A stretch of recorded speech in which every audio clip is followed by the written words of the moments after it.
এই কি করছেন? শুক্কুর মোল্লার নাম শুনছস? আমি। ঠিক আছে, বড় সাহেবের রুম কোনটা? যা বল।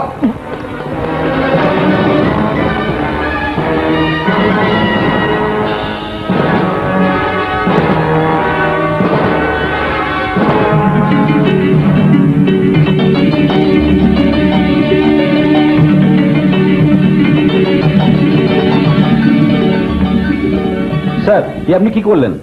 আজ তো আর টেন্ডার দেওয়া যাবে না। টেন্ডার ড্রপের এখনো আধা ঘন্টা বাকি। কিন্তু মোল্লা সাহেব তো বন্ধ করে দিছে। মোল্লা সাহেব?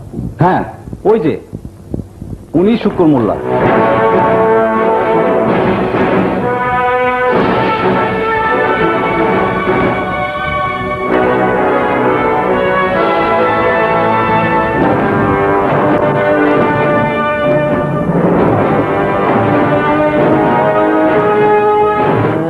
তুই সাজ্জাদ?